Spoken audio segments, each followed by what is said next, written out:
Hi, my name is Mike Hubbard, and this is for Communications 101.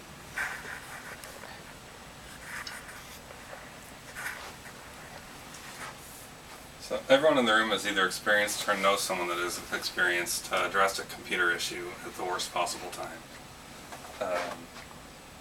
Whether you want to admit it or not, computers, like cell phones, have become a very critical part of everyday life, whether you're just browsing the internet or doing e-commerce. Today I'm going to be informing you of some basic computer troubleshooting skills, dealing with hardware, software, and networking, to hopefully relieve some of that stress and hopefully save you a call to tech support.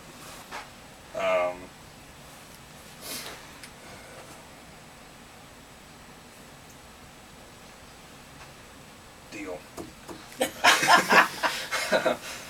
Some of you may feel anxious at the thought of working on a computer.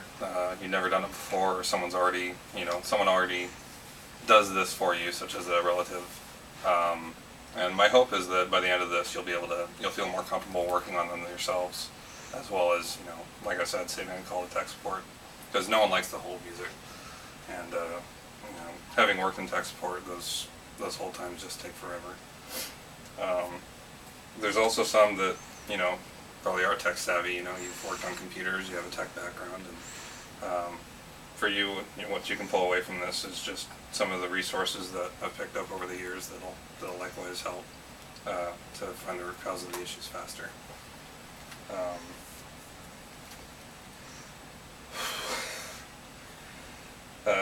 While I'm tech support to my relatives, each time I help out, what I try and do is I try and kind of show them, what the issue is, what the root cause is, potential causes that led up to that point, as well as how to prevent it. I think with my Aunt Jerry here's computer, her work computer, we were doing one of the things that I'm going to be covering here shortly, and it was very interactive. It wasn't just me on the computer doing things. It was, she was right there with me, helping me fix the issue.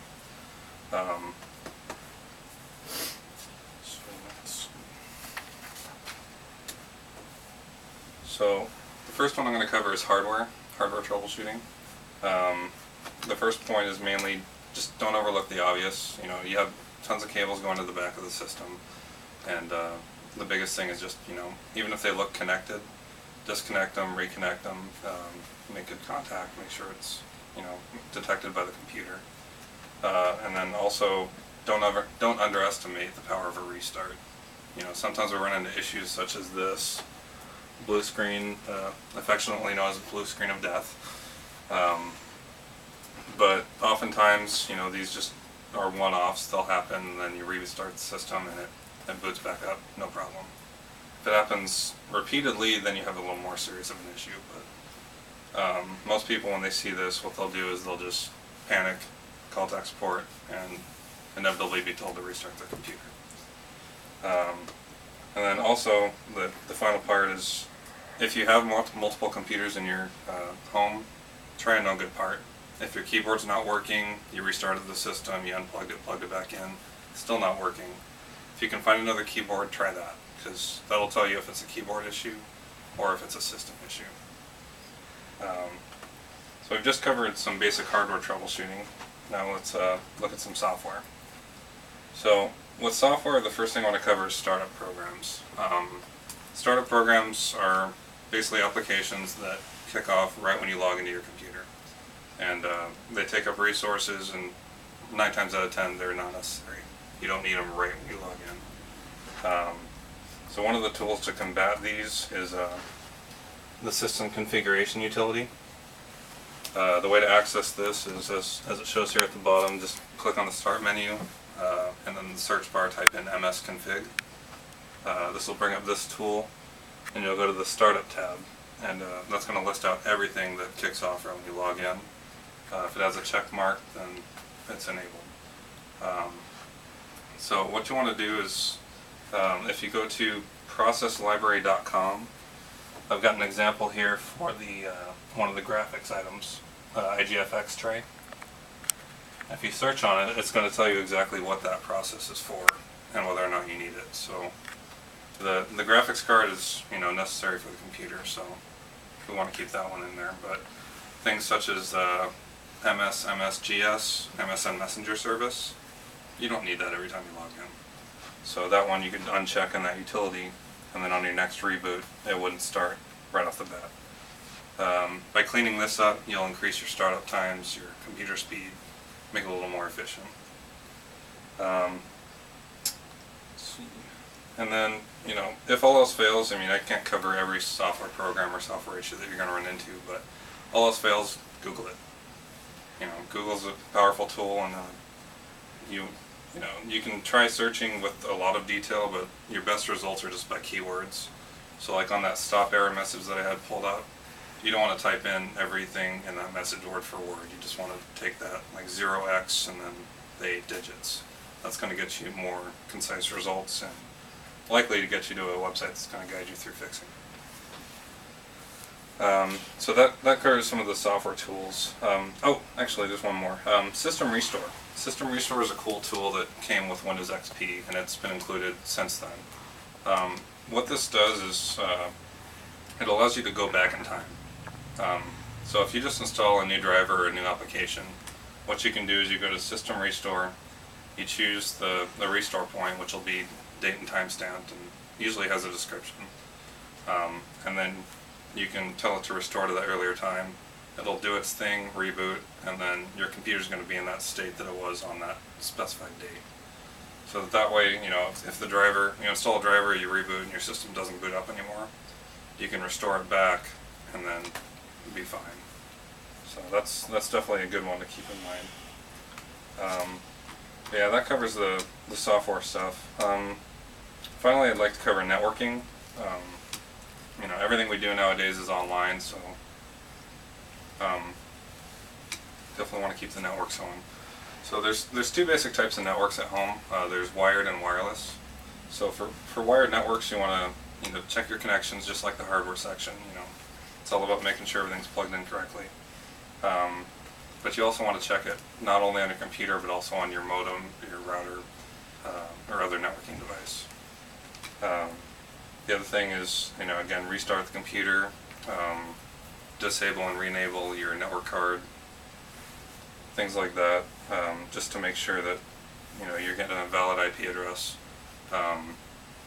If you can check your IP address by going into a command prompt. Just type in CMD in the start menu, and it'll open the little DOS window, and then type in IP config.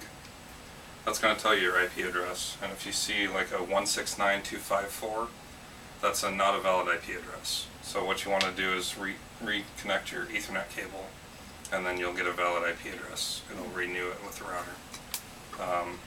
Typical valid IP address is 192.168.0 or .1.2. Just depends on your router. But that's the key thing for the wired networks. For the wireless networks, it's a little more complicated. So with wireless networks, you have a wireless passphrase. It's not just a simple cable that you plug in. So you want to make sure that your wireless passphrase is typed in correctly. A lot of ISPs will give you a modem, and oftentimes it's preloaded with a WEP key or WPA key.